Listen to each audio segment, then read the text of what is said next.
ग्राम अंजरुद में सरपंच सुंदरलाल काजले, उप सरपंच नानकरम चावला की अध्यक्षता में कृषक संगोष्ठी का आयोजन किया गया, जिसमें आसपास के ग्रामों से भी 100 से ज्यादा किसानों ने भाग लिया। उद्यानिकी विभाग से श्री गंभीर फल वाड़ी वाले किसानों को रख रखाव के बारे में आवश्यक सुझाव दिए एवं महेंद्र लोवंशी जी ने प्रधानमंत्री माइक्रो फूड प्रोसेसिंग योजना के बारे में विस्तार से बताया एवं उद्यानिकी विभाग की योजनाओं का लाभ लेने लिए किसानों को प्रोत्साहित किया।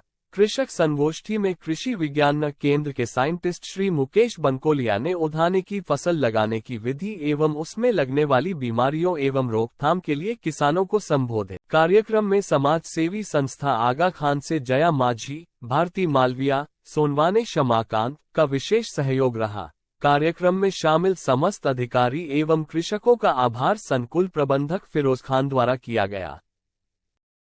अपनी कोशिश यही है कि गांव लेवल में हर गांव में 2-2, 4-4 किसान इसको करें और गांव लेवल पे ही सब्जी बेचे, बाहर जाने की जरूरत नहीं।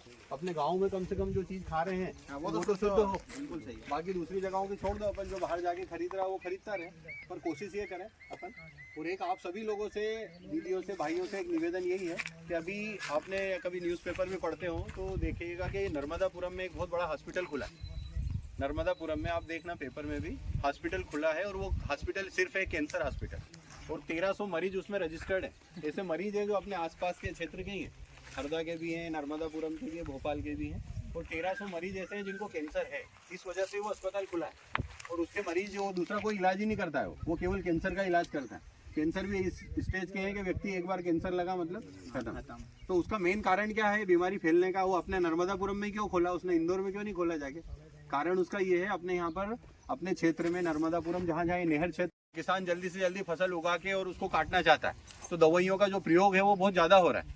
उसकी वजह से क्या हो रहा है, जो दवाइयों का प्रयोग हो रहा है तो उससे बीमारियां बढ़ रही है, और बीमारियां भी छोटी मोटी नहीं, बहुत बड़े लेवल की बीमारियां, डायरेक्ट कैंसर और ऐसे जो शरीर के लिए बहुत ज़्यादा हानिकारक है वो चीज़ें उपयोग हो रही हैं। तो उससे क्या हो रहा है कि कैंसर जैसी बड़ी बीमारियाँ बढ़ रही है, और यही कारण है कि बड़े बड़े हॉस्पिटल खुल रहे हैं कैंसर के अपने क्षेत्र में। तो हमें केवल इतना ध्यान रखना है, अस्पताल वाला तो उसका व्यापार चला रहा है, वो चलेगा, वो बंद नहीं होगा, पर हमें ध्यान रखना है कि कोई भी ऐसा व्यक्ति हमारे यहाँ से वहाँ तक ना जा पाए, है ना। ऐसी कोई बड़ी बीमारी हमारे गांव में ना आए, उसके लिए हमें बस ध्यान ये रखना है कि सब लोगों को ये करना है। खेती जमीन सबके पास है, खेती बाड़ी सभी कर रहे हैं, आप करते रहो, उसमें कोई दिक्कत नहीं, पर कम से कम अपने खाने पूर्ति का क्षेत्र छोड़ दें जिसमें दवाई खाद मत डालें।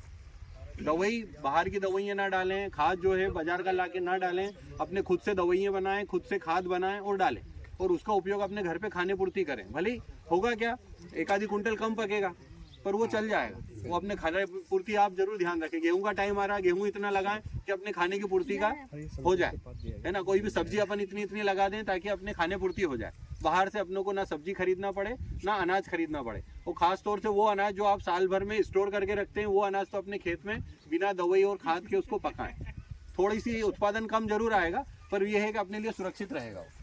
गोबर खाद डालें, ये डालें, खाने के बाद उसी में से ही रखे अगले साल उसकी बुआई करने के लिए, वो भी विशेष ध्यान रखें। विशेष ध्यान रखें, बस एक टुकड़ा ऐसा रखें अपनी जमीन का, एक टुकड़ा अपनी जमीन का अपने घर के नाम कर दें कि भाई यहाँ पर जो भी मैं उगाऊंगा वहाँ पर बाजार की कोई दवाई खाद नहीं डालूंगा, और उससे जो भी उत्पादन आएगा, जो भी सीजन पे जो भी आप पका रहे हो वो पका के अपने घर पे खाने के लिए रखो उसको, बराबर। उसमें कोई नुकसान नहीं होगा, थोड़ा सा पैसों का नुकसान होगा, अपना उत्पादन कम आएगा। वो आप लोग देखे जब कोई मरीज भर्ती होता था जो कोई बड़ी बीमारी से, या कोई डिलीवरी वाली बाई होती थी जिसको होता था, डॉक्टर क्या बोलते थे, खाने में हल्का खाना खाना। हल्का खाना खाने में क्या बोलते थे, दाल खाएगी खाना, मूंग की दाल बोलते थे, मूंग की दाल।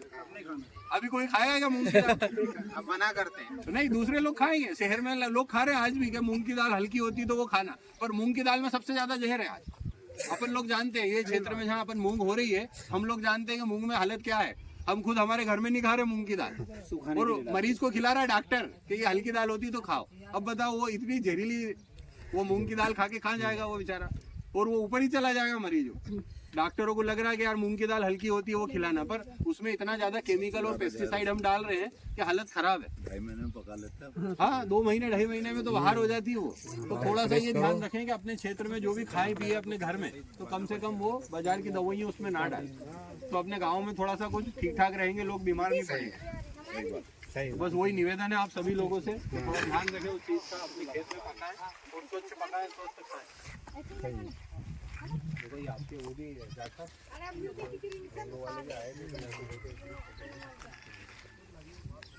हमारी जुगाड़ करवा दो ना पौधा से।